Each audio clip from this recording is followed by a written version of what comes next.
Coucou tout le monde, j'espère que vous allez bien. On se retrouve pour une vidéo, on en a parlé il n'y a pas si longtemps en live. En fait, c'était hier. Hier, j'ai fait un live sur Twitch. Vous pouvez aller me voir sur Twitch, je fais de temps en temps des petits lives. J'essayais de faire des podcasts également. Et en fait, on discutait comme ça du Japon, la vie au Japon, nanana. Et je sais plus comment c'est venu, mais on a commencé à parler de ce que les étrangers créent comme malaise vis-à-vis des Japonais. Et c'est devenu une full conversation. Et c'était une conversation vraiment très intéressante. Et vous aviez l'air vraiment très intéressé. Et c'est pour ça que du coup, je me suis dit, vas-y, on va faire une vidéo, ça a l'air sympa. Je suis sûre que ça peut intéresser plein de gens en fait comme thème. Le malaise au Japon, le malaise que génèrent les étrangers aux Japonais, ou comment créer le malaise chez les Japonais. De manière générale, vous pouvez utiliser ces trois thèmes de vidéo qui sont intrinsèquement liés, n'est-ce pas? On va commencer dans le vif du sujet. Le premier point est plus un point disclaimer dans le sens où réfléchissez bien, d'accord? Est-ce que déjà, vous, là où vous habitez, dans votre monde à vous, dans votre sphère culturelle à vous, est-ce que les gens ils vous disent quand vous les mettez mal à l'aise? C'est quand même, à moins que ce soit vos proches, et encore, déjà c'est compliqué d'imaginer que quelqu'un puisse te dire que t'as un truc coincé entre les dents. Ça doit vraiment être ta go sûre, sinon c'est pas possible. Tu vois ce que je veux dire? Les gens, même toi, en tant qu'être humain à part entière, t'es gêné de dire à quelqu'un que la personne te gêne. On est d'accord ou pas? Alors, imaginez 2 secondes, vous êtes au Japon. Et ouais, vous êtes étranger au Japon. Voilà, vous avez compris le message. Moi, je pars du principe que les gens ne vont pas vous dire, déjà, dans n'importe quel pays du monde, si vous le mettez mal à l'aise ou non. C'est très rare. Il faut vraiment quelqu'un qui a du courage et quelqu'un qui porte ses coucounettes. Mais au Japon, vraiment, les gens ne sont pas dans la confrontation. Ça existe. Il doit y avoir des gens qui te disent, écoute, tu me mets mal à l'aise, arrête. Mais de manière générale, ils expriment le malaise d'une autre façon. Donc, je vais vous expliquer ça déjà. Et ils sont pas dans la confrontation parce que la confrontation crée le malaise social. On en parlera également. C'est un point très important de cette vidéo. C'est comment créer un malaise social au Japon, hein, parce qu'on adore mettre mal à l'aise les gens. Et du coup, la confrontation fait partie de ces choses qui peuvent vraiment créer un gros malaise pour tous les participants d'une conversation. Donc en général, je dis bien en général, c'est assez compliqué pour un japonais de te dire à toi, en sachant qu'il y a la barrière de la culture, la barrière de la langue, supposément, de te dire que il te met mal à l'aise, que tu le mets mal à l'aise. Ça a du sens ou pas? Voilà. On va parler du phénomène gaijin aussi qui rentre en compte, ça fait toujours partie du disclaimer, d'accord? Le phénomène gaijin qui en fait que c'est très problématique ce que je vais dire et ça pousse à une énorme discussion, mais c'est pas là le thème du débat aujourd'hui. C'est que les étrangers sont tenus à des standards plus bas ou différents en tout cas que les Japonais. Ils sont considérés comme ignorants, ils ne savent pas, ce qui est vrai. Ils sont considérés comme plus égoïstes.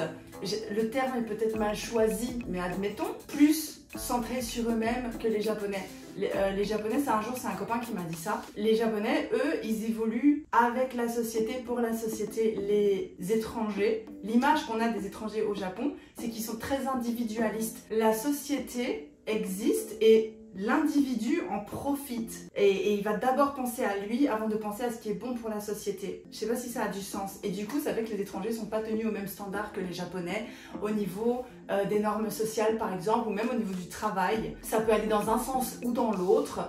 Personnellement, quand je travaillais chez Monsieur Bonsai, j'étais pas tenue à un standard plus compliqué que les Japonais, mais disons que comme en tant qu'étrangère, j'avais une image moins élevée que les Japonais, il fallait que je redouble, voire que je triple d'efforts pour arriver au niveau des Japonais. Il y avait ce côté-là, ça c'est aussi quelque chose qui arrive quand vous vous retrouvez face à une personne stricte qui vous connaît ou qui se considère un peu comme votre mentor. Ça arrive, la mère de mon mari est comme ça. Mais sinon, dans les autres cas, quand j'ai changé de travail et que j'ai commencé à travailler dans une école de langue pour les étrangers, en étant prof d'anglais, donc en étant vraiment la gaijin de service, là tout d'un coup, j'ai très vite remarqué que j'étais tenue à des standards beaucoup moins élevés, beaucoup plus bas, beaucoup plus faciles que mes collègues japonais. Je vais pas rentrer dans les détails par rapport à ça, j'ai fait plein de story time sur ma chaîne, peut-être que j'en parlerai un jour, mais en attendant voilà, ça c'est ma vision des choses, c'est mon expérience. Ce qui fait qu'en tant qu'étranger, vous allez peut-être mettre les gens mal à l'aise, vous allez peut-être dire des choses qui sont pas du tout adaptées au contexte social dans lequel vous êtes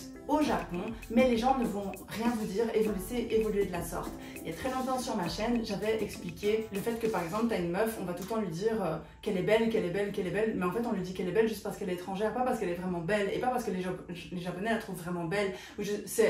J'invente, hein. C'est un truc que j'invente. Je me souviens, le nom que j'avais donné à cette fille-là, c'était Luna, qui n'existe pas. Je connais pas de Luna, mais admettons, tu vois. Rien que le fait que tu es étranger, les Japonais, ils ont envie de te faire plaisir, ils ont envie d'être gentils avec toi, ils sont gentils avec eux aussi, hein, entre eux aussi, c'est pas ça la question. Mais rien que le fait que tu es étranger, ils vont vouloir te complimenter sur des trucs genre... Ils vont tout le temps te dire que ton japonais est excellent, ils vont tout le temps te dire que tu es magnifique, que tu es beau, que tu as un long nez, des grands yeux, des traits bien enfoncés dans ton visage, n'importe quoi. Ils vont trouver n'importe quoi en fait pour te complimenter et pour être gentils avec toi, mais ils vont jamais ou très rarement engager dans une conversation à connotation négative avec toi. Ce qui fait en fait que les étrangers ont un peu le gaijin complexe. Je sais pas si c'est un mot qui existe, mais j'ai l'impression que j'ai déjà entendu ça quelque part.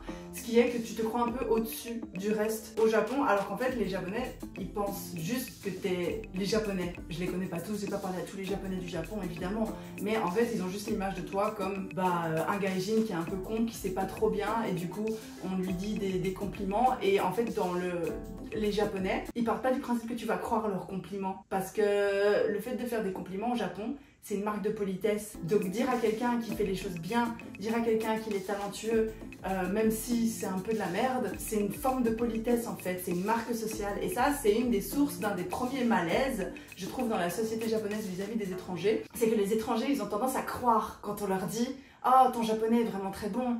Oh, tu es comme une japonaise. Ça, c'est un argument que j'entends tout le temps. Et j'ai tout le temps des gens qui sont étrangers qui viennent chez moi en me disant « Ouais, il m'a dit que j'étais comme une japonaise, que je pensais comme une japonaise ».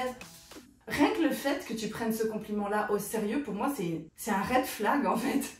C'est pas méchant du tout, peut-être que c'est vrai, mais pour moi il y a genre 9 chances sur 10 que ce soit faux, de mon point de vue à moi. Moi j'y crois pas, quand on me dit ouais t'es comme une japonaise machin, moi je suis juste en mode, à moins que ce soit mon mari ou vraiment quelqu'un de super proche de moi, pas quelqu'un en fait avec qui j'ai une relation professionnelle par exemple, certainement pas. Même ma cousine en fait, si elle me dit t'es comme une japonaise, je la croirais pas. Même mon mari il m'a jamais dit ça en fait, il a déjà dit une fois à ma belle-mère que parce que justement le truc du malaise social dont on parle là, que les étrangers sont tenus à des standards différents que les personnes japonaises. C'est que je vous ai expliqué que ma belle-mère, elle me tient à un standard plus élevé. En fait, elle considère que je dois me comporter comme une japonaise parce que je me suis mariée dans une famille japonaise. J'adore ma belle-mère, je dis pas du tout ça pour la critiquer, mais c'est vrai, la vérité, les faits, c'est qu'elle ne voulait pas avoir une belle-fille étrangère. Ok, c'est la vie, d'accord, on va pas commencer à débattre là-dessus. C'était vraiment pas son délire. La première fois qu'il a dit à sa mère qu'il fréquentait une étrangère, sa mère lui a clairement dit du tac au tac, c'est pas la peine qu'elle vienne à la maison. Donc nous avons parcouru du chemin entre temps. On va dire ça. Ce qui fait que du coup elle me tient à des standards un peu stricts. Et que du coup, ça fait que dans sa tête à elle, c'est pas que je suis japonaise, c'est pas que je me comporte comme une japonaise ou quoi, mais c'est vrai que dans le cocon familial, c'est un peu genre, elle a un peu oublié le fait que j'étais étrangère, au profit du fait que, enfin, par exemple là, j'étais à Noël chez elle, je vous promets, je vous dis pas, oh, je peux vous montrer? Non, je vais pas vous montrer ça, on n'a pas le temps dans cette vidéo. Mais en gros, j'ai toute une chier de livres maintenant qu'elle m'a donné, qui sont des livres qui sont censés m'apprendre la culture, m'apprendre les expressions japonaises et tout. T'as des gens qui sont comme ça, hein. Vous reconnaîtrez peut-être des proches à vous dans cette situation-là. Ça, c'est le cas des personnes qui te tiennent à un standard plus haut et qui font que c'est vachement plus strict. Du coup, à cause de ça, c'est arrivé une fois que dans le cadre d'une story time, d'une dispute avec ma belle-mère, j'avais raconté que mon mari avait dit qu'effectivement, c'était dans un échange entre eux, qu'effectivement, mes comportements faisaient la situation, mes comportements pouvaient faire qu'on oublie que moi je connais pas tous les codes, on dirait que je m'adapte super bien et tout, mais en fait je suis pas japonaise, il faut le rappeler à ma belle-mère, tu vois, de temps en temps. Mais jamais en fait, même de mon entourage ou quoi, quelqu'un m'a dit t'es comme une japonaise, t'es japonaise toi. Toi t'es japonaise. Ça c'est le truc le plus hypocrite que vous entendrez jamais de toute votre vie, et si vous voulez y croire, franchement tant mieux.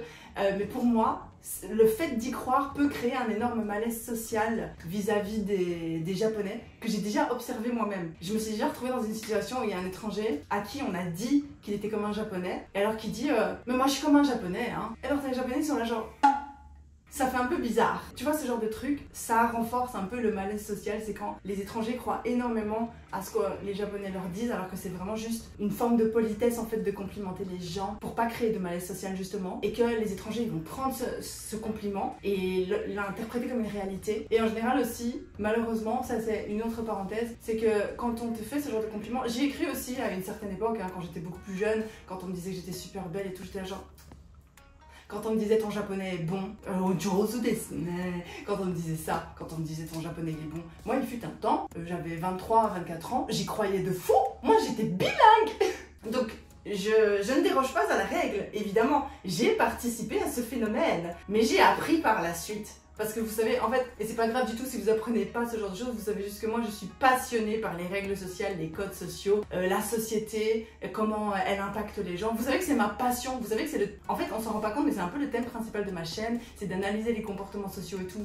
Donc, ça c'est mon problème à moi, c'est ma déformation professionnelle à moi. Et si vous rentrez pas dans la catégorie des personnes qui suranalysent tous les comportements humains, franchement, grand bien vous fasse, il n'y a pas de problème. Moi je critique absolument pas. Je vous raconte juste mon histoire, je vous raconte juste mon avis, mes trucs. Donc oui, ce que je voulais dire aussi, c'est que quand tu reçois ce genre de compliments, quand on te dit « Oh, Nihongo jozu desu ne » et quand on te dit « Ouais, tu parles trop bien, ouais, t'es trop belle, ouais, t'es trop intelligente » et quand on te fait plein de compliments sur des trucs, voilà, bref, parce que les Japonais ne te critiquent pas ouvertement, c'est très rare, bah ça fait qu'en fait, moi je pense que c'est un très mauvais phénomène, mais pas tellement pour les Japonais, mais plus pour les personnes qui se font complimenter, parce que quand vous y croyez, le problème c'est que vous partez du principe que vous êtes meilleur que ce que vous êtes vraiment, pas que vous soyez nul, mais en fait par exemple vous vous dites ton japonais il est trop bon, bah ça fait que toi tu crois que tu as le niveau de japonais déjà, et tu vas pas faire d'efforts pour apprendre plus, et tu vas partir du principe que tu sais. Et ça c'est un point extrêmement important, c'est le point principal qu'on avait abordé hier pendant le live, à partir du principe que tu sais. C'est une tare, c'est une lacune, c'est un problème, d'accord? C'est très problématique au Japon. Mais c'est en fait l'idée que parce que tu crois que tu sais, tu vas pas faire l'effort d'apprendre plus. De la même façon que parce qu'on va te dire ouais mais toi t'es comme une japonaise, non toi t'es japonaise et tout. Ils disent tout le temps ça, c'est la même chose.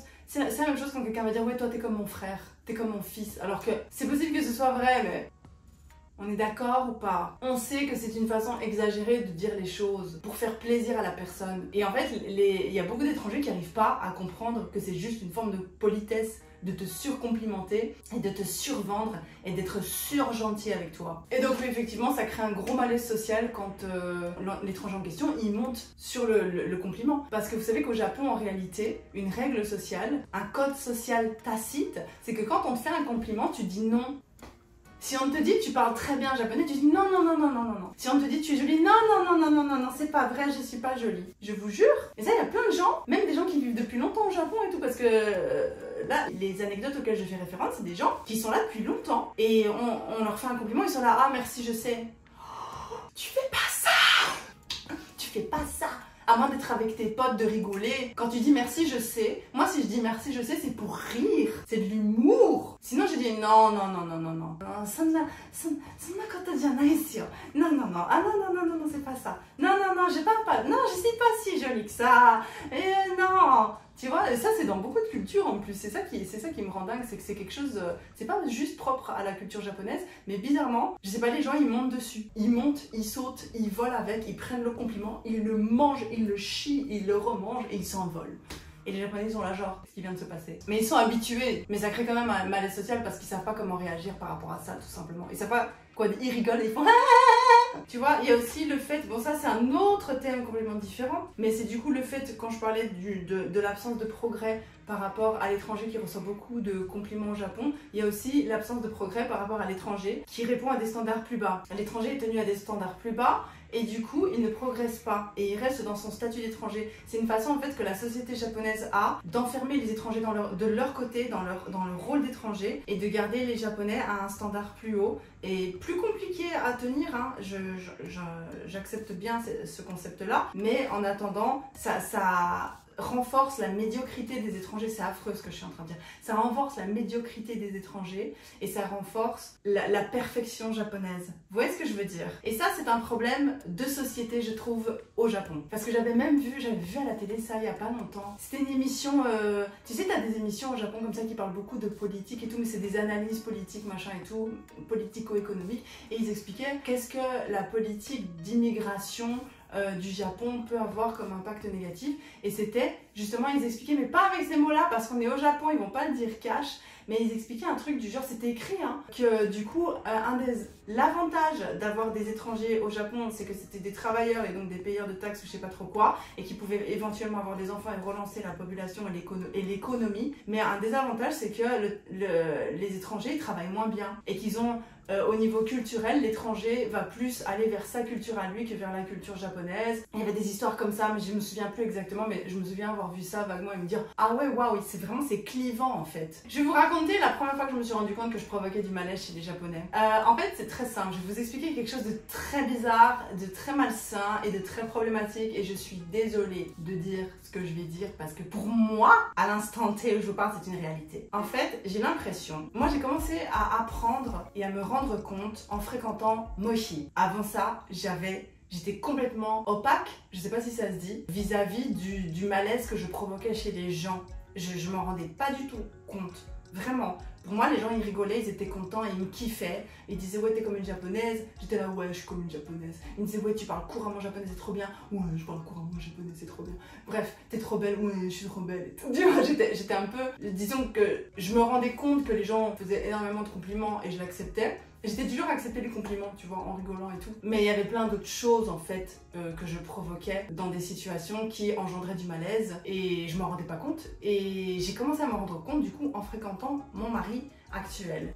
Et comment ça se fait? Et ça, c'est quelque chose de trop bizarre que je vais vous expliquer. Mais en fait, je crois, et ça, c'est une analyse trop malsaine que j'ai de la situation. En fait, je crois que c'est une question de classe sociale. Je suis désolée, c'est une question de classe sociale. Je vais vous expliquer pourquoi. Moi, je fréquentais des garçons au Japon avant de fréquenter mon mari. Les garçons que je fréquentais, eh ben c'était malheureusement, heureusement, j'en sais rien, j'ai pas de jugement de valeur sur ça, mais c'était des gens qui appartenaient en dessous de la société. Ils n'étaient pas bien vus dans la société, ils étaient clairement pas là, ils étaient vraiment assez bas dans la société. Par exemple, j'ai eu ce copain pendant des années qui était un NEET, c'est très mal vu, ce sont les gens qui travaillent pas, qui font un peu rien de leur journée, au crochet de papa-maman, qui font des petits boulots de temps en temps et tout, c'est très très mal vu dans la société apparemment. Et en fait, ils vivaient dans des conditions vraiment, voilà, c'était... Désolée pour l'expression parce que je vous ai jamais parlé de ça, parce que je ne me permettrai jamais de juger la situation sociale de quelqu'un, mais jamais de la vie, mais jamais je ferai ça. Malheureusement, ouais, il était dans une classe sociale vraiment très très bas et vraiment pas super apprécié dans le contexte de la société, d'accord? Il vivait dans ce qu'on pourrait qualifier de taudis. C'était sale, son père buvait beaucoup d'alcool, enfin, il était tout seul, voilà, dans son bordel, il bouffait des nouilles, des nouilles instantanées tout le temps, matin, midi, soir. Il faisait vraiment pas partie de cette...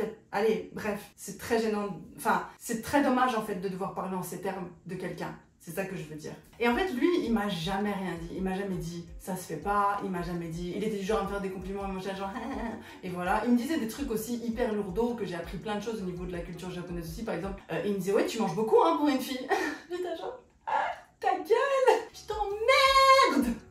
Mais bref, ça c'est une autre histoire, c'était un autre débat. Mais c'est vrai qu'en fait, plus j'ai fréquenté des hommes socialement acceptables, je sais pas, j'ai pas les termes, plus ils me faisaient des réflexions sur mon comportement et me remettaient à ma place. Et je pense que ce phénomène est tout simplement dû au fait que quand t'es tout en bas de la société, tu t'en fous un petit peu de l'image que t'as à l'extérieur, tu t'en fous un petit peu de l'image que ta copine peut avoir à l'extérieur. Ces gens-là, en général, ils sont juste contents d'avoir une copine et d'avoir une copine gaijin, parce qu'en tout cas, le gars dont je vous parle en question, c'était un chasseur de gaijin, donc il était juste content d'avoir une gaijin avec lui. Une gaijin, donc c'est une étrangère. Mais j'ai l'impression en fait que plus tu montes, plus t'es amené à être en société avec des gens qui respectent de plus en plus les codes sociaux et avec qui du coup tu dois interagir normalement selon le normal japonais. Et c'est vraiment, ça a été avec Mochi quand j'ai touché le truc allez, je dis pas qu'il est tout au-dessus, je dis pas que c'est l'empereur du Japon, c'est pas tout ce que je suis en train de dire, mais je dis juste qu'il est dans une catégorie de personnes assez bien vues et assez élevées. C'est très bizarre de dire ça comme ça, parce que j'arrive pas à vraiment situer, mais disons voilà. En plus, il travaille pour une société américano-japonaise, comptabilité, machin, senior manager, tout ça, bref. Et du coup, en fait, je pense que pour Mochi, au début, pour moi, c'était juste un connard. Enfin, à ce niveau-là, je dis pas que mon mari est un connard, mais je dis juste que moi, quand il me faisait des réflexions, j'étais juste en mode, je m'en fous, enfin... Sauf que je me suis rendu compte en fait que c'était de manière à ce que je puisse me comporter socialement de façon acceptable socialement, en société, quand on va manger chez des gens, quand on a un repas d'affaires, parce que j'ai été amenée à aller à beaucoup de repas d'affaires avec des Japonais et tout. Et en fait, je pense que plus ça allait, plus il avait besoin en fait que je présente bien et que j'embrasse plus facilement les codes et que je me comporte différemment. Je pense. C'est mon analyse. En tout cas, lui, il aime pas du tout quand je commets des impairs au niveau sociétal. Et c'est pour ça aussi que c'est un peu bizarre et comme ça, mais ça me fait pas rire ou quoi, mais ça me fait toujours un peu, ça me fait toujours un petit quelque chose, pas positif ou pas négatif, quand il y a des gens qui disent parfois ouais mais elle a fait ça et tout, ça se fait pas et tout. Croyez-moi que je n'oserais pas faire quelque chose qui ne se fait pas. Voilà. Peut-être que c'est pas le truc le plus poli du monde à faire, mais de manière générale, je vous promets que si je fais quelque chose qui ne se fait pas, je vais avoir derrière, on va pas m'engueuler, on va pas me taper et tout, c'est pas ça que je veux dire, mais on va me faire des réflexions. On va me dire ne fais pas ça en fait. Principalement de Moji qui va dire mais ça tu peux pas faire en fait. Il va me le dire. Et au début ça faisait des disputes, hein. Je vous promets ça faisait des disputes. Mais voilà. D'un côté au début ça faisait des énormes disputes, mais maintenant je suis reconnaissante parce que effectivement, pendant des années, moi j'avais eu l'ego un petit peu gonflé par l'idée que en fait j'étais trop japonaise, je savais tout, enfin façon de parler parce que comme je le dis, je me rendais bien compte que c'était principalement des compliments un peu pour me graisser la patte, pour aller dans le sens du poil, hein, comme on dit, mais je le prenais quand même un peu personnellement parce que je me disais, ils diraient pas ça s'il y avait vraiment rien. Factuellement, ils disent ça même quand il y a rien. Il y a des gens ici, pas tout le monde, qui vont te faire des compliments même quand il n'y a pas de compliments à faire. En fait, ils vont quand même trouver un compliment à faire. Donc voilà. Donc je suis reconnaissante parce que j'ai beaucoup appris et que maintenant je sais. Et je suis contente de savoir parce que justement, moi c'est quelque chose qui me passionne, les règles sociales, machin, tout ça.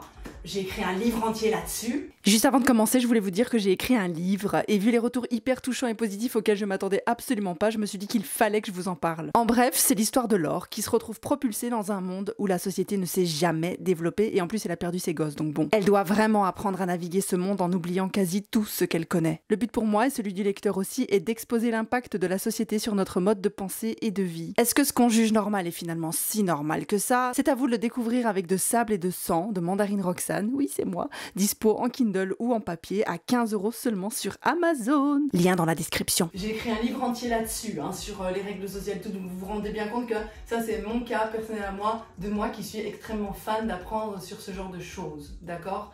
D'essayer de comprendre, d'essayer de m'adapter, nanani nanana. Mais ça ne vous regarde pas en fait, je vous explique juste que moi j'ai appris et vous suivez pas, ça change rien pour moi, ça change rien pour personne. Du coup on va rentrer dans un autre, dans quelques points de base sur des choses que vous pouvez faire en tant qu'étranger si vous allez au Japon genre pour la première fois ou quoi, qui peuvent créer du malaise, ou qui peut vous rendre difficilement supportable d'un point de vue japonais, mais ils vont jamais vous le dire parce qu'ils sont japonais et qu'ils ne disent pas les choses telles qu'elles sont. C'est très important, écoutez bien, ils ne disent pas les choses telles qu'elles sont parce que la confrontation directe au Japon est vue comme quelque chose de socialement inacceptable. Tu ne fais pas ça. Ce qui m'amène au premier point étant on ne touche pas les gens. Voilà. T'as des Japonais qui vont te toucher parce qu'ils partent du principe que t'es étranger et que du coup ils peuvent te toucher. Ça m'est déjà arrivé au tout début. Ça j'avais quand même compris assez vite qu'on ne touchait pas les gens. Surtout un jour quand j'ai fait et que mon pote il a fait wouah parce que je voulais lui faire la bise. C'était au tout début, c'était un petit peu matrice dans le train là, comme ça. Et du coup il m'a expliqué gentiment, on touche pas les gens, donc ça c'est un truc, les gens souvent ils vont quand même te l'expliquer, tu vois. Est-ce qu'il me l'a expliqué? Je sais plus, mais en tout cas je l'ai compris assez vite et très facilement. Et du coup quand les gens ont commencé à me toucher, je me suis rendu compte qu'il y avait quelque chose de bizarre, genre un japonais qui te touche, surtout un gars au karaoké. Non. Et puis les chasseurs de gaijin qui te touchent parce qu'ils veulent trop faire comme s'ils étaient des gaijin avec toi et tout, ils veulent se comporter comme des gaijin alors qu'ils sont du genre aussi, quand tu leur fais un compliment aussi, d'ailleurs eux ils vont réagir en mode, ils vont prendre le compliment et tout, ils dire ouais je sais et tout, parce que t'as des gens ils aiment trop se comporter comme des gaijin et faire les caricatures de gaijin aussi. Parler fort, ça c'est un truc, parler fort dans les lieux publics, parler fort même chez toi, hein. En fait là je suis en train de parler assez fort mais c'est pour la vidéo et après je ferme ma gueule, ils ne m'entendront plus. Ils savent que je suis créatrice de contenu sur les réseaux sociaux, donc ils savent que de temps en temps je fais du bruit, je m'en excuse régulièrement, voilà. Mais effectivement parler fort, désolé mais c'est un truc de cassos. Si vous parlez fort dans le métro et tout, il y a des gens qui parlent fort, c'est des cassos. De ce que j'ai compris, c'est comme ça qu'ils sont vus. C'est pas bien en fait de parler fort dans le train, dans le métro, métro, dans le restaurant, tu parles pas fort. C'est pour ça que j'avais pas en dire à ma fille, tais-toi, parle moins fort. Et c'est hyper gênant à chaque fois parce qu'en fait c'est mal vu, ça met les gens mal à l'aise socialement. L'absence de soutien-gorge, c'est très très mal vu de pas avoir de soutien-gorge. Voilà, ça je l'ai toujours su, hein. Mais globalement je porte des soutiens-gorge parce que il fut un temps où je ne portais pas de soutien-gorge au Japon. Je parle pas de décolleté. Le décolleté et le soutien-gorge c'est pas pareil, ok, on parle pas de la même chose. Mettre un décolleté ça donne l'image que t'es un peu con, d'accord, t'es un peu bébête comme fille, tu montes tes seins, t'as envie de séduire, ok. À la rigueur. Les femmes ont tendance à beaucoup montrer leurs jambes ici, donc voilà, c'est pas vraiment la question de ça, c'est vraiment la question qu'on voit tes tétons. Et c'est pas que pour les femmes, c'est aussi valable pour les hommes. Genre il y a des chirurgies pour les hommes pour se faire raser les tétons. Faut pas qu'il y ait des tétons trop gros. Parce que voir les tétons qui pointent là, que ce soit pour les hommes ou pour les femmes, c'est problématique. Voilà. Et en fait, au début, moi j'étais en mode, il y a encore quelques années de ça, j'étais en mode mais je m'en fous, j'ai bien le droit de pas porter, libérer les seins, tu vois, bref. Vous connaissez l'histoire, vous connaissez le genre de la maison, d'accord? Et en soi, c'est pas un souci, c'est juste que j'ai compris autre chose plus tard, qui est que, ok, c'est trop bizarre dit comme ça, qui est qu'en fait, le summum de la malpolitesse et de la création de malaise, fournisseur de malaise depuis 1964, ok, c'est de commettre des impairs sociaux. Qu'est-ce que c'est un impair social? C'est mettre les gens dans une situation où socialement ils ne savent pas comment réagir. Attention, écoutez bien ce que je vais vous dire. C'est mettre les gens donc dans une situation dans laquelle ils ne savent pas comment réagir, mais c'est valable chez nous également, sauf que, tu vois par exemple, tu es en face de quelqu'un, la personne va dire quelque chose, et face à cette chose-là, tu ne sais pas comment réagir. C'est ça le malaise social. La personne en face de toi, selon toi, a commis un impair social qui fait que tu ne sais pas comment réagir, comment répondre à ce que cette personne vient de te dire. Et du coup, ça te donne pas trop envie de discuter avec cette personne, tu te sens pas bien, tu sais pas trop comment te comporter. C'est ça, les gens qui ont de l'angoisse sociale, c'est parce qu'ils savent qu'il y a des codes sociaux, mais qu'ils ne les comprennent pas bien, ou qui ne se sentent pas à la hauteur au niveau du respect de ces codes sociaux lors d'une soirée ou quoi, en engageant la conversation avec plein de personnes. Et c'est pour ça en fait qu'ils ont très vite leur batterie sociale qui se vide. C'est parce que c'est trop d'interactions, tu dois répondre et on te pose une question socialement acceptable de répondre de telle ou telle façon. Tu vois ce que je veux dire? Ça, ce truc-là, gardez-le bien en tête. Au Japon, toutes les interactions sociales sont codifiées. C'est-à-dire qu'il n'y a pas de liberté au niveau des interactions sociales comme chez nous. Je sais pas si ça a du sens. Et à partir du moment où tu ne suis pas le script à la lettre, les gens sont pris de court, ils sont pris au dépourvu, et mettre les gens dans cette situation-là est considéré comme le summum du manque de politesse. Voilà, comme le summum du cas social, quoi. Façon de parler, évidemment. J'essaie juste d'exprimer les choses de façon à ce que les personnes qui regardent cette vidéo comprennent ce que j'essaie de dire. C'est-à-dire que, on va dire qu'au Japon, on va dire, je sors des chiffres tout droit sortis de mon anus, d'accord? C'est que, on va dire que les conversations entre des Français ou des Belges ou des Européens, genre deux Européens se rencontrent, ils ont une conversation, elles sont codifiées à peut-être 3 sur 10. Hein. Le code c'est bonjour, tu sais, ça, on parle souvent de ça. Quand les étrangers, ils vont en France et qu'ils rentrent quelque part et qu'ils disent j'aimerais nanana, et que les Français disent bonjour d'abord. Ça, c'est un code social, bonjour d'abord. D'abord, on dit bonjour, après on commence la conversation. Ça, d'accord? Donc ça, c'est le premier code social. Ensuite, on pose la question, l'autre personne doit répondre, et puis on dit merci, au revoir, passez une bonne journée. Donc on va dire que sur 3 sur 10, 3 interactions sur 10 sont codifiées. Tout le reste, c'est libre, on va dire, ok? Au Japon, on va dire que 9 sur 10 de l'interaction sociale est codifiée. Donc limite, t'as un script dans ta tête, le dialogue, il est déjà préfait. C'est trop bête, mais quand je parle avec le prof, tu vas dire là aujourd'hui, là où quelqu'un dirait bonne année, tu vois, vous avez passé de bonnes fêtes? Oh oui, et vous? Oh oui, ça va, on a été chez la même. Ah, c'est chouette, bon, en fait, je voudrais vous parler de Momo, elle a fait ça et tout. C'est pas comme ça ici, ok? C'est sumimasen, Momo-chan no Oka-san.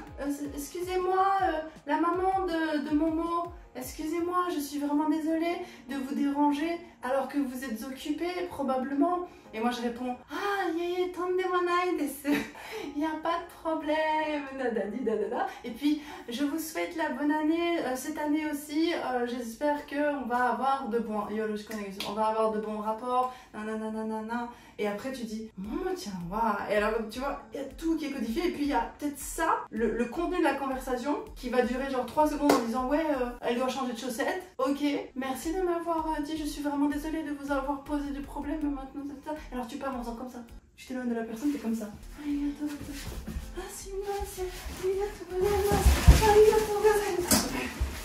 Ça c'est la codification. Piu Piu, qui fait actuellement le montage de cette vidéo. Bonjour Piu Piu, hein, normes sociales, codes sociaux, qui m'expliquait qu'il croisait les gens dans la rue et que les gens lui faisaient un petit signe de tête et qu'il comprenait pas le signe de tête.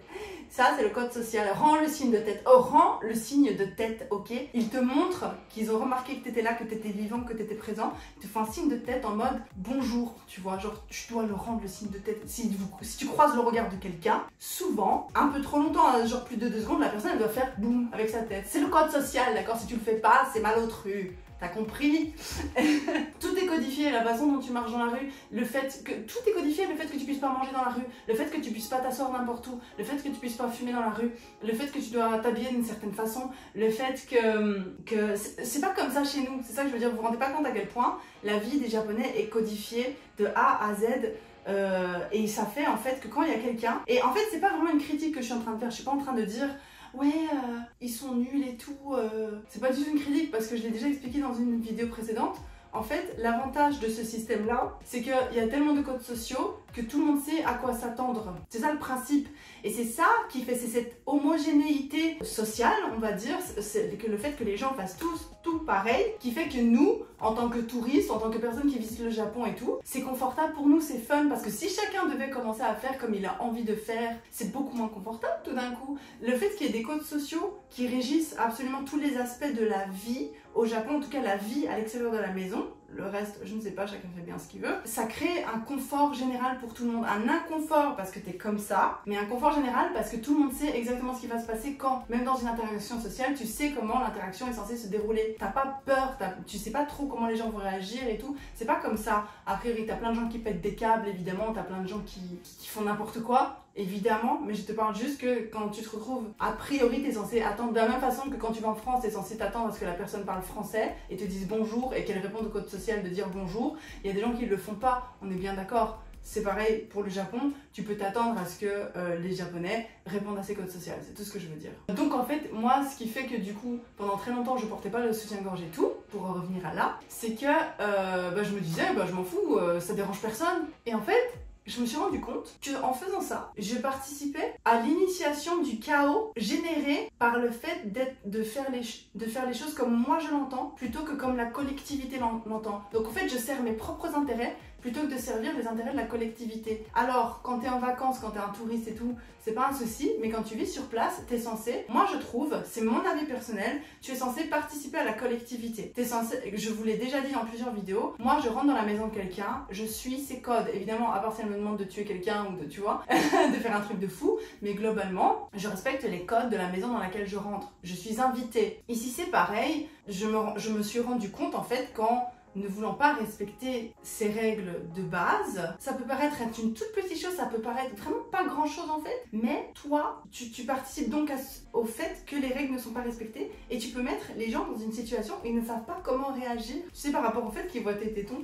c'est trop bête dit comme ça, parce qu'en fait, je suis même pas sûre que ce soit tellement une question de pudeur. Je pense juste que on voit ses tétons, mais je sais pas comment réagir. Est-ce que je suis censée lui dire? Est-ce que je suis censée faire quelque chose par rapport à ça? Est-ce que je suis censée regarder? Est-ce que je suis censée pas regarder? Et les gens en fait ils sont pris d'un questionnement et ils sont stressés en fait par rapport à ça. Et c'est trop bête, parce qu'en fait ça devrait pas être comme ça je trouve personnellement, mais bon voilà c'est comme ça, donc on va pas commencer à en parler pendant 3 heures non plus. Cette vidéo est déjà bien assez longue comme elle est. Mais en fait ça fait que quand tu crées du coup un impair dans une interaction sociale, en ne portant pas de soutien-gorge et en allant comme ça, tu crées un impair, la personne ne sait pas comment réagir. En plus t'es étranger, il est là genre et il sait pas. Et ça, mettre une personne dans ce genre de situation-là, c'est un affront. C'est pas bien, ça crée un énorme malaise. Ne pas respecter les codes sociaux au Japon peuvent créer un énorme malaise et peuvent renforcer l'idée selon laquelle les étrangers sont égoïstes et ne vont que dans leur direction et ne font que les choses de façon individualiste. Un autre point qui peut mettre un peu les Japonais mal à l'aise, c'est le fait de critiquer. La façon dont les étrangers ont tendance à critiquer. Je pense qu'en France et en Belgique, en tout cas en francophonie, c'est quelque chose d'assez accepté de faire gna gna gna gna, et j'aime pas ça, et da da da. On est des râleurs, d'accord? On est des râleurs, il n'y a pas de problème avec ça, ok? Sauf que quand tu dis quelque chose de négatif à un Japonais, quand tu critiques par exemple un plat, tu dis ouais c'est vraiment pas bon et tout nanana, tu les mets dans une situation où eux, normalement en fait tu critiques pas en face de quelqu'un quelque chose, peut-être en privé tu peux critiquer quelqu'un. Il parle beaucoup sur le dos des gens comme n'importe quel peuple j'imagine, tu vois. Mais quand tu critiques une situation dans laquelle tu es actuellement avec d'autres personnes et tout, bah la personne en face de toi elle sait pas trop comment réagir parce que ça implique qu'elle devrait faire quelque chose pour pallier à ce que tu viens de critiquer. Parce qu'en fait, les gens ne critiquent pas. Ils disent qu'ils aiment bien même s'ils aiment pas. Ils disent qu'ils sont d'accord même s'ils sont pas d'accord. Ça c'est vrai parce que tu ne vas pas dans la confrontation. Parce qu'aller dans la confrontation, c'est aller à l'encontre des normes sociales, des codes sociaux, du script qui a été écrit, qui est préécrit, et la personne en face de toi ne sait pas comment réagir parce que ce n'est pas dans le script. Le fait de confronter et d'être négatif et de dire que ça c'est pas bon, que j'aime pas l'endroit, que nanana, et du coup qu'est-ce qu'ils se disent? C'est tellement horrible, c'est tellement pas bien qu'elle l'a dit, elle n'a pas été capable de se retenir de le dire et moi je dois faire quelque chose par rapport à ça parce que le seul moyen de rétablir l'équilibre social, de retourner dans le script, c'est que tout le monde soit content. Tu vois, quitte à ce que moi je sois pas forcément content, il faut que tout le monde soit content. Je sais pas si ça a du sens, peut-être que ça veut rien dire. En fait, il faut voir la critique comme un appel à la correction, ce qui n'est pas le cas chez nous. Enfin si, j'ai l'impression parfois que tu critiques un truc et les gens disent ouais mais ils vont pas changer leur façon de faire juste pour toi, nanana. Alors qu'en fait, tu donnes juste ton avis, tu vois. Mais c'est vrai que chez nous aussi, quelque part, la critique peut être un appel à la correction. Mais chez les Japonais, en fait, comme de base, tu critiques pas forcément, en tout cas tu critiques pas devant la personne et tout, tu dis pas ah j'aime vraiment pas trop ça et tout, tu vois, tu les vois à la télévision les Japonais, ils disent tout le temps, même n'importe qui goûte n'importe quoi, tout le temps. J'ai vu ma belle-mère à l'œuvre, je vous jure, un jour elle a bouffé un truc dégueulasse devant moi et je savais qu'elle aimait pas ça et elle a quand même mangé pour faire plaisir parce que pour répondre aux codes sociaux, elle a quand même mangé parce que tu dis pas non au Japon, ok. Elle a mangé, elle a dit c'est bon. Et après, donc on a quitté l'endroit et alors elle m'a pris par le bras. Elle s'est serrée contre moi. Ouais, elle peut me toucher parce que c'est ma belle-mère, c'est pas la même chose, ok? C'est pas genre les inconnus et tout, bref. Elle m'a serrée contre moi et tout, elle a dit c'est pas bon. Mais bon, elle a fait en fait ce que tu dois faire, c'est critiquer derrière le dos. Genre c'est socialement acceptable de critiquer derrière le dos, vite fait comme ça. Mais si tu critiques sur le moment, ça appelle à la correction directe de la personne et ça crée une confrontation et du coup le trouble dans le script. Le script n'est plus clair, on ne sait plus où on en est. Et en fait, ce que je voulais dire du coup un peu plus avant dans la vidéo, quand on parle du fait que de 1, les étrangers sont tenus à des standards plus bas et de 2, parce qu'on se dit ouais mais ils sont étrangers, ils savent pas et tout, ce qui est vrai. Mais en fait, je me suis rendu compte en comprenant ça, en fait c'est il y a quelques années que j'ai un peu eu l'illumination par rapport à ça. Et ouais, je vais vous parler d'un truc. Vous vous souvenez de cette vidéo que j'avais fait sur le restaurant avec les piolines, les petits flancs, et que j'avais dit ouais elle veut pas me parler et tout, nanani nanana, je suis trop choquée, ça me dérange trop, je suis trop mal à l'aise et tout. Ça c'était une vidéo qui avait été filmée du coup il y a 2 ans je pense de là. Entre temps il s'est passé un truc dans mon cerveau qui a fait que j'ai compris quelque chose. C'est trop bizarre, ok ce que je vais dire. Je suis quand même toujours je suis pas toujours fâchée, bon je suis quelqu'un qui reste souvent très fâché très longtemps des choses, d'accord, donc on va dire que je suis fâchée encore, mais bon, on se doute bien que j'y pense pas tous les jours. Je suis toujours un peu frustrée et fâchée de cette situation parce que ça reste un délit de faciès, d'accord, ça reste un délit de faciès. Elle m'a regardée et elle a décidé délibérément que je comprenais pas la langue, je ne parlais pas japonais, et donc je ne répondais pas aux codes sociaux. Tu vois où je veux en venir? Il y a beaucoup de gens qui parlent du fait que les japonais ils veulent pas te parler, parfois tu leur demandes et tout, ils sont là no English, même si tu parles japonais, ils sont là non et ils s'en vont. Et bien moi, c'est mon analyse personnelle, d'accord, et j'ai eu confirmation, mais bon que de quelques personnes, j'ai pas demandé à chaque personne qui a jamais fait ça dans sa vie, tu vois, pourquoi tu fais ça? Enfin, c'est trop bizarre. En fait c'est parce que c'est intériorisé que les étrangers ont des codes sociaux différents que les japonais. C'est possible que ce soit juste parce que la personne ne parle vraiment pas anglais ou qu'elle a pas le temps ou qu'elle est juste mal polie ou qu'elle aime pas les étrangers tout simplement, c'est complètement possible. Mais je pense qu'au-delà de ça, une des raisons pour lesquelles les personnes ne veulent pas répondre et tout, elles veulent pas en fait se retrouver dans une interaction sociale avec des étrangers parce que les codes sont tellement différents qu'ils ne veulent pas se retrouver dans une situation où ils ne savent pas comment répondre ou comment réagir au comportement de l'étranger. Et moi je pense que c'est vrai. Peut-être c'est faux, mais moi je pense que c'est vrai. Ça a du sens, tu vois ce que je veux dire?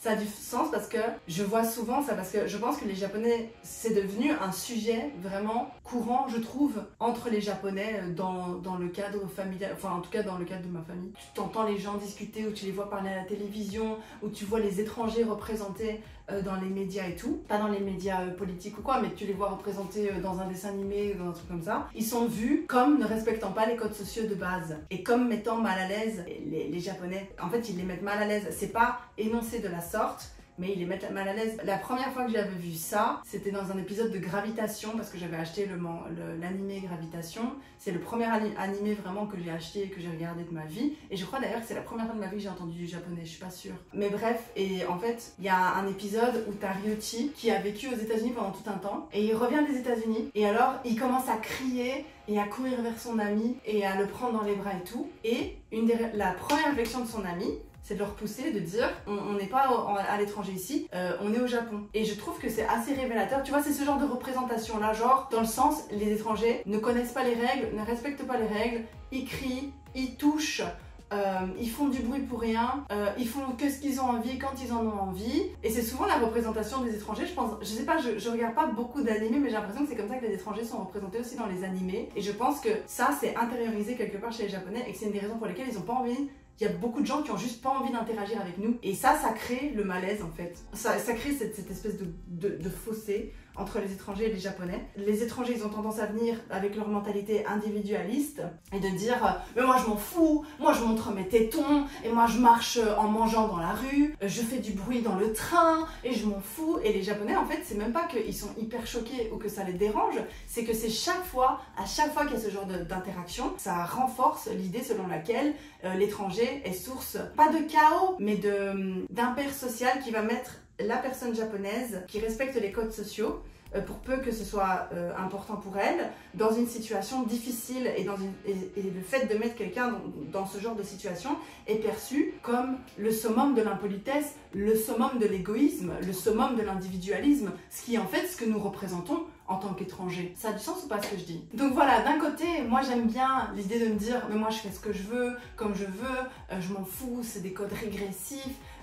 Bon, je sais, j'ai pas de soutien, mais c'est pour vous qu'on s'en fout.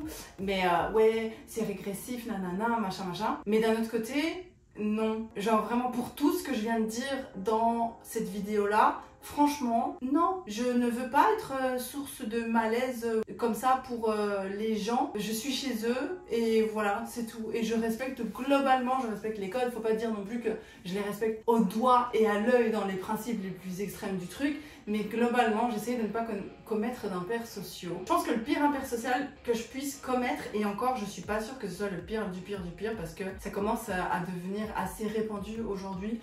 Les youtubeurs, les influenceurs, nanana, tu vois, les gens commencent à connaître un peu. Il y a plein de gens qui filment, qui font des TikTok dans la rue et tout maintenant, ce qui n'était pas tellement le cas avant. Mais admettons qu'en fait, le plus pire, je pense, du moment où je mets un peu peut-être les gens dans une situation où ils savent pas trop comment réagir, c'est quand j'arrive avec mon téléphone en position caméra. Tu vois ce que je veux dire? Et qu'ils doivent se demander mais qu'est-ce qu'elle fait? Mais je suis même pas sûre, parce qu'en fait c'est un téléphone et il y a plein de gens vraiment tout le temps avec Instagram, avec TikTok, avec YouTube, toutes les applications et tout, surtout que les Japonais ils sont à fond sur les jeux de téléphone et des trucs comme ça. Je pense que c'est vraiment juste ça que parfois les gens ils doivent se dire tiens qu'est-ce qu'elle fait, mais ça bon voilà c'est mon boulot, je m'ouvre avec une caméra. Je suis pas la seule, t'as même des émissions de télévision aussi, elles se promènent avec une énorme caméra dans la rue, elles vont dans le visage des gens filmés, donc je suis pas sûre que ce soit le pire du pire, mais ça c'est pour mon boulot quoi. Donc je le fais, mais j'essaie de rester discrète, et vous voyez bien à travers ma chaîne du coup Flâneuse du Levant. Flâneuse du Levant, hein, ma chaîne de vlog, si ça vous intéresse de voir mon quotidien au Japon, vous pouvez aller voir ma chaîne Flâneuse du Levant, elle vous plaît beaucoup, donc allez voir ma chaîne Flâneuse du Levant.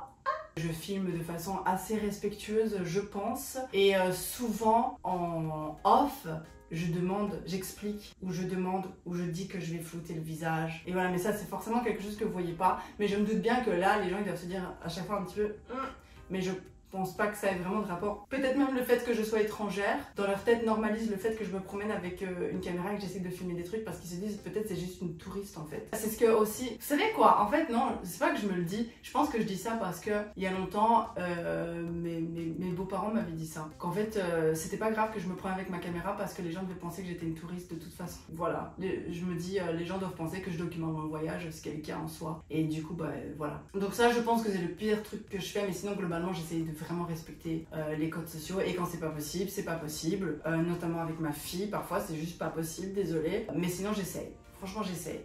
Il y a de la bonne volonté et il y a aussi tout ce que je viens de vous expliquer dans cette vidéo derrière. Le fait que vraiment, globalement, j'essaye. Je dois commettre encore des impairs. Je connais pas tout, j'ai pas la science infuse, d'accord, mais je fais ce que je peux. J'espère que cette vidéo vous a plu. J'espère que vous avez appris des choses ou que ça vous a fait réfléchir un petit peu. Bien évidemment, je rappelle que cette vidéo est basée sur mon expérience personnelle et c'est mon avis. Et mon avis n'invalide pas du tout le vôtre. Et le vôtre n'invalide pas le mien. C'est pas très français, je suis un peu fatiguée, j'avoue. Mais globalement, on va dire que c'est mon expérience et que c'est mon analyse de la situation. Et que peut-être demain, je penserai de façon tout à fait différente. De la même façon que je vous ai dit dans cette vidéo que j'ai changé d'avis en fait. Par rapport au fait de ne pas respecter les règles. Je suis plus du tout dans cette optique-là aujourd'hui. Je respecte les règles globalement. Sauf si c'est vraiment trop ridicule. Mais quand je m'imagine que je suis en train de commettre un impair social qui correspond au fait de mettre la personne en face de moi dans une situation où elle ne sait pas comment répondre de façon adéquate, là en général j'essaie quand même de tempérer et de pas faire ça. Voilà. Et j'essaye de participer comme je peux à l'équilibre et à la collectivité et d'être pas trop individualiste non plus. Même si je pense qu'il faut trouver le bon équilibre entre les deux. Parce que clairement, c'est super la collectivité, c'est super la société, c'est super les codes, c'est super quand tout fonctionne et quand tout est propre et quand tout est parfait. Mais c'est vrai que pour les gens qui sont responsables de cet équilibre-là, ça peut être très pesant. Et du coup, peut-être trouver un équilibre entre les deux, peut-être pas toujours vouloir que tout soit parfait. C'est très bien pour les touristes, mais en fait pour les gens qui sont sur place, je pense que c'est beaucoup plus compliqué à vivre. Et ça se témoigne par plein d'événements que vous voyez peut-être pas dans les infos et tout. Il y a beaucoup d'événements qui témoignent de ça. Je ne vais pas rentrer dans les détails parce que c'est la fin de cette vidéo et que je suis fatiguée et que vous aussi. Et je vous fais des bisous et on se retrouve bientôt.